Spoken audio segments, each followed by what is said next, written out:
Tapi saudara catat baik-baik perkataan saya tadi, tahun 2024, jaga mulutmu. Ya, Pilpres ini contoh, terjungkal oleh karena perkataan. Udah? Mazmur 15 ayat 1. Ya, baca ya. Mazmur Daud, Tuhan, siapa yang boleh menumpang ke dalam kemahmu, masuk ke ruang pribadi Tuhan, ruang Maha Kudus? Siapa yang boleh diam di gunungmu yang kudus? Jangan di kaki gunung.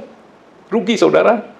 Ayat 2. Yaitu ia yang tidak berlaku, tidak bercela, sempurna. Kalau saya punya handphone, ada cacatnya dikit, itu namanya ada celanya, ya. Yang melakukan apa yang adil dan yang mengatakan kebenaran. Ini bicara perkataan dengan segenap hatinya.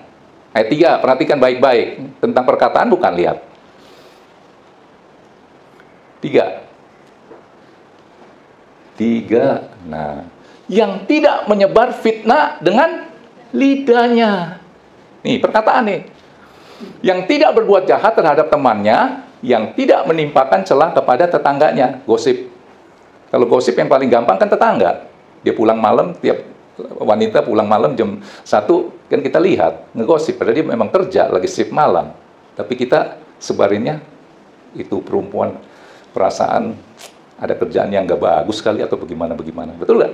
Itu menimpakan celah kepada tetangganya. Saudara udah lihat siapa yang boleh naik ke gunungnya Tuhan? Tadi ya, tak bercelah, itu harus sempurna. Tadi saya katakan, handphone saya kalau ada cacatnya dikit, itu namanya ada celahnya. Kayak kaca ada bocelnya, celahnya. Harus sempurna. Ternyata Tuhan mengkerucut, mengarahkan kemana? Perkataan. Baca ini kan? 1, 2, 3. Nah, saudara,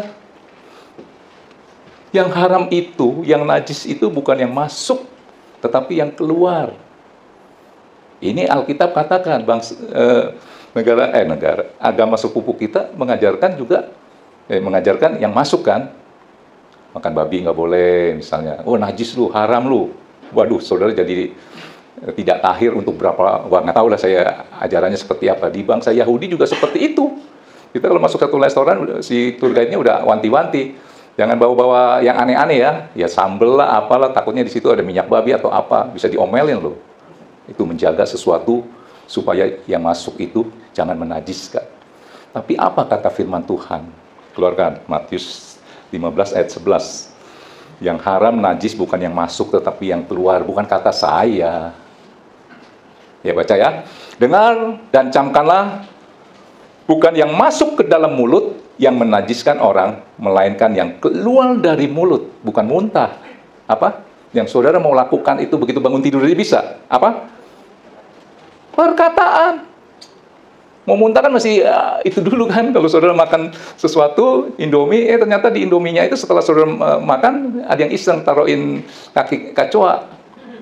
Setelah saudara makan, waduh saudara kan pengen muntahin, pasti saudara colok-colok tenggorokan saudara kan supaya muntah kan. Apakah yang muntah itu menajiskan saudara? Tidak, ternyata perkataan. Bisa saudara lakukan sambil tidur nggak? Jawab. Mesti pasang kuda-kuda dulu. Saudara bisa bayangkan. Saya baca ulang supaya ini nancap di dalam hati saudara ya. Dengar dan camkanlah, bukan yang masuk ke dalam mulut yang menajiskan orang, melainkan yang keluar dari mulut itulah yang menajiskan orang. Perkataanmu menentukan nasibmu. Perkataanmu menentukan lu nantinya, endingnya bahagia atau tidak. Udah tangkap?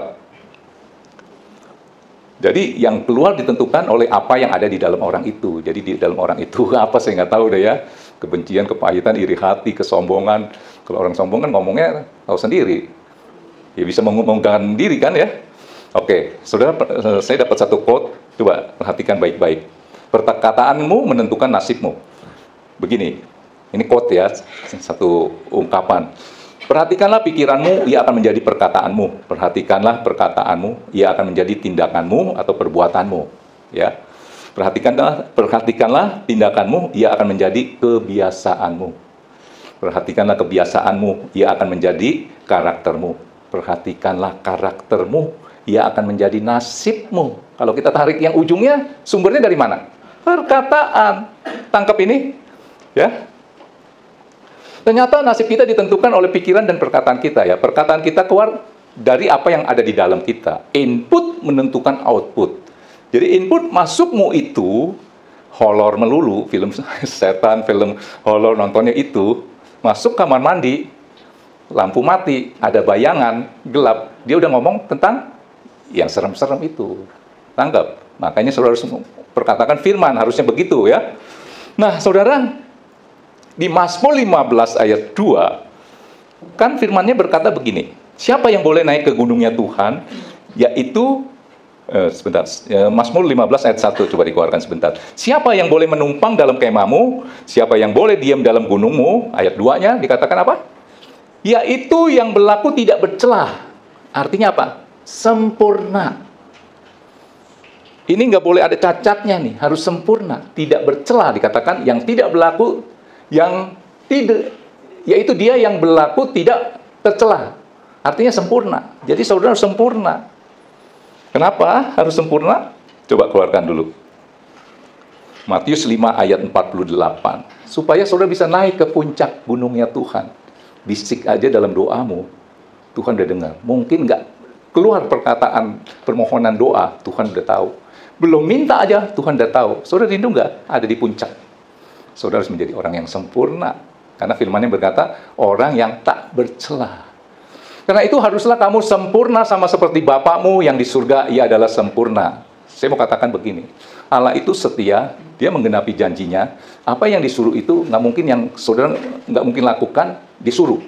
Tangkap ini, dikatakan sempurna. Nah, sempurna itu bagaimana?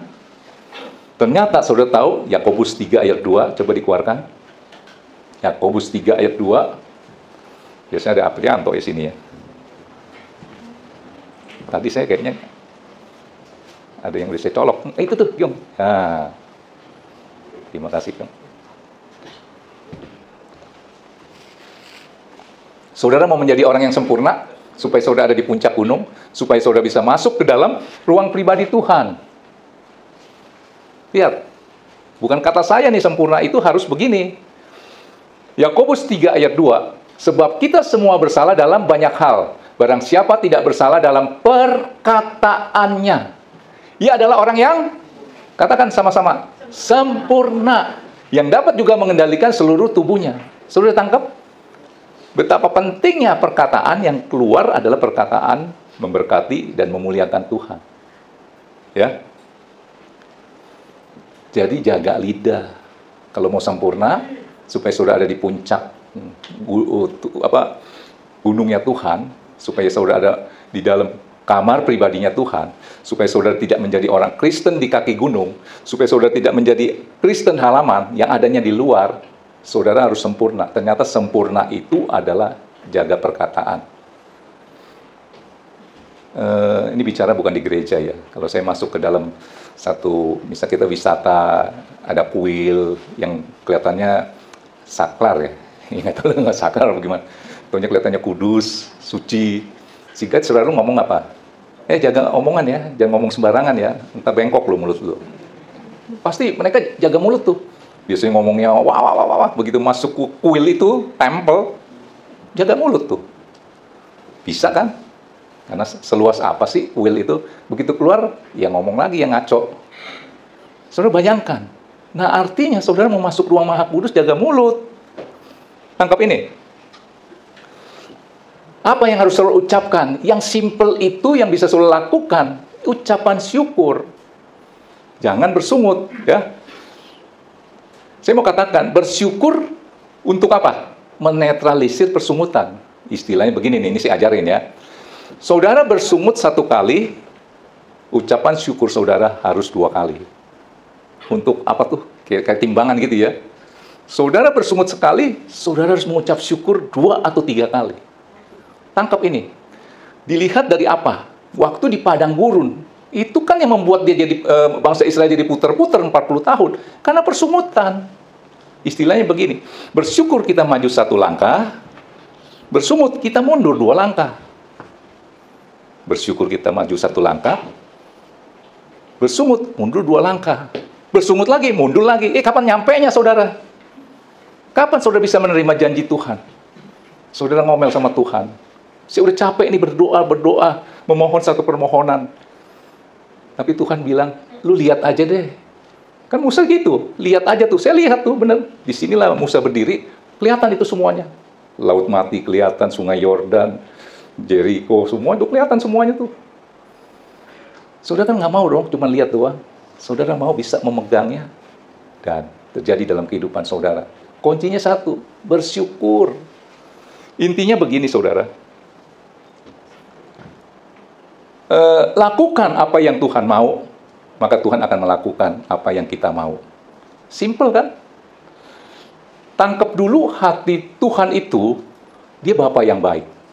Dia adalah Bapa yang rindu anaknya itu bahagia.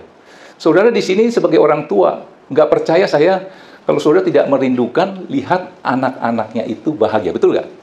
Pasti maunya bahagia. Begitu juga Bapa yang di surga.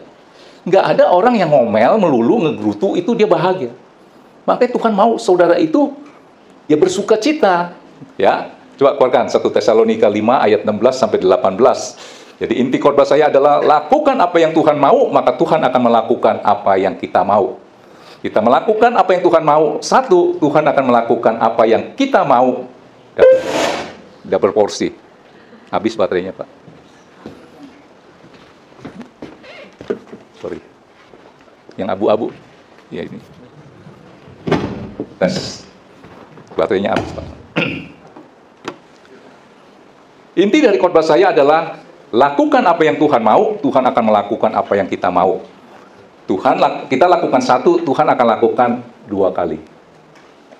Asik gak? Ya? Nah, saudara lihat, Tuhan mau saudara bersukacitalah senantiasa. Saya kalau lihat anak saya waktu masih kecil gitu ya, termenung lesu, sedihnya dia tuh 2 kali ke saya, betul nggak? Evan sama Iren punya anak, Vanessa, dia sedih, termenung lesu, pokoknya sedih lah. Sedih dia double porsi nggak ke kamu? Sakit kepala, sakit gigi saudara terasa sakitnya 2 kali, betul nggak? Begitu juga Bapa yang di surga, dia mau saudara itu bahagia. Maka firman Tuhan berkata, 1 Tesalonika 5 ayat 16 dulu dong. 16 dulu.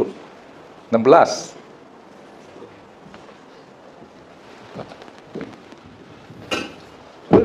Bersukacitalah senantiasa.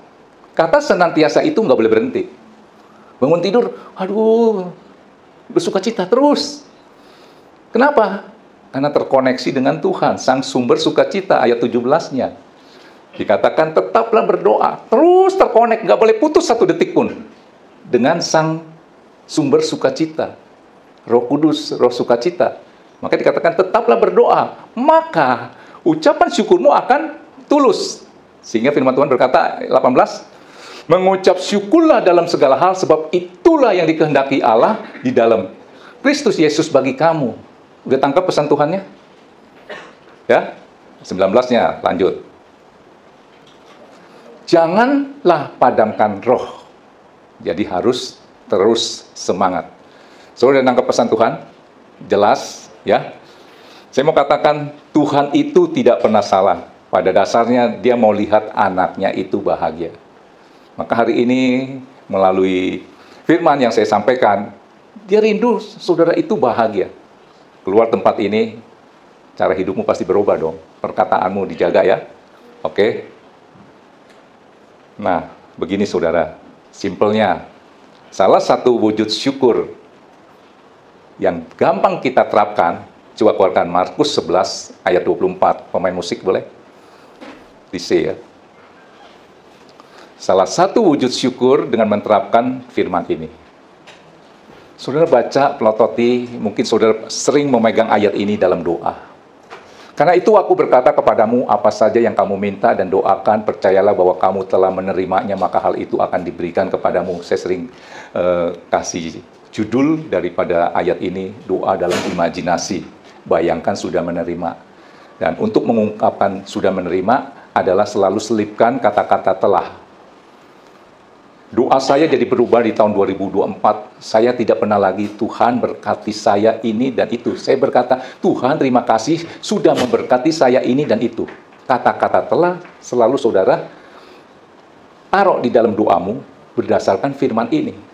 Karena itu aku berkata kepadamu, apa saja yang kamu minta dan doakan, percayalah bahwa kamu telah menerimanya, maka hal itu akan diberikan kepadamu. Saudara sakit minta kesembuhan. Saya berdoa begini, kalau saya misalnya sakit. Bapak, aku mengucap syukur Tuhan sudah sembuhkan saya, padahal masih sakit. Nah, kata telah itu tidak bisa luput daripada ucapan syukur. Tangkap ini. Aku telah disembuhkan, aku telah diberkati kesehatan, padahal jalannya masih pincang. Misalnya Pak Willy tangannya masih ini ya. Aku bersyukur Tuhan sudah sembuhkan, padahal masih belum. Ini firmannya. Tangkap ini. Oke.